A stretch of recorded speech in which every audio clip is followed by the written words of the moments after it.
আচ্ছা, আপনারা কি জানেন যে রোহিঙ্গাদের মায়ানমারে প্রত্যাবাসনের বিষয়ে পতিত আওয়ামী লীগ সরকার কোন ধরনের বাস্তবিক পদক্ষেপ নেয়নি?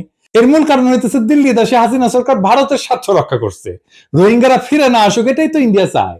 কারণ রোহিঙ্গাদের তারা যে কালাদান প্রজেক্ট করতেছে সেইখানে তো রোহিঙ্গাদের জমির উপরে সে স্থাপনা করেছে। রোহিঙ্গারা ফিরে গেলে সে করবেটা কি? তার প্রজেক্টের জায়গা তো ছেড়ে দিতে হবে।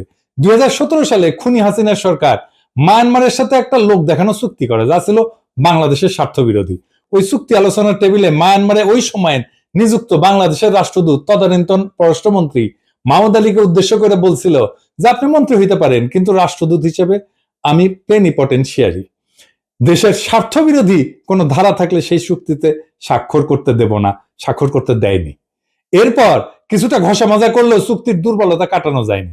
এতে বাংলাদেশের শরণার্থী হিসেবে অবস্থানরত রোহিঙ্গাদের কারা কারা মায়ানমার থেকে আসছে তার ভেরিফিকেশন মায়ানমার সরকারের হাতেই ন্যস্ত হয়।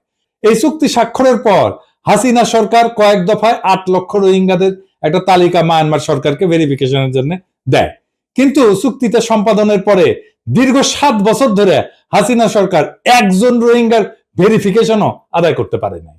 আগেই বলছি, হাসিনা সরকার রোহিঙ্গাদের মায়ানমারে প্রত্যাবর্তনের বিষয়ে কোনো দৃশ্যমান প্রচেষ্টা গ্রহণ করেনি, করবেও না।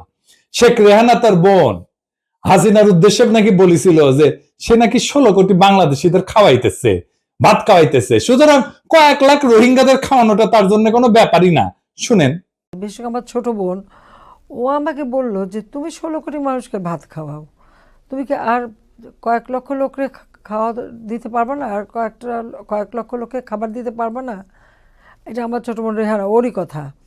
হাসিনার এই বাগাড়ম্বরের ফলে আন্তর্জাতিক মহলে ধারণা হয় যে রোহিঙ্গারা আর ফিরে যাবে না এবং রোহিঙ্গাদের বাংলাদেশে থাকার ব্যাপারে বাংলাদেশ সরকারের কোনো আপত্তি নাই, তারা থেকে যাবে বাংলাদেশে। প্রত্যাবর্তনের বিষয়ে হাসিনা সরকারের এই ভূমিকায় আন্তর্জাতিক এজেন্ডায় রোহিঙ্গা ইস্যুটা ঝরে পড়তে থাকে। বাংলাদেশে এ নিয়ে আলোচনাও প্রায় বিলীন হয়ে আসে।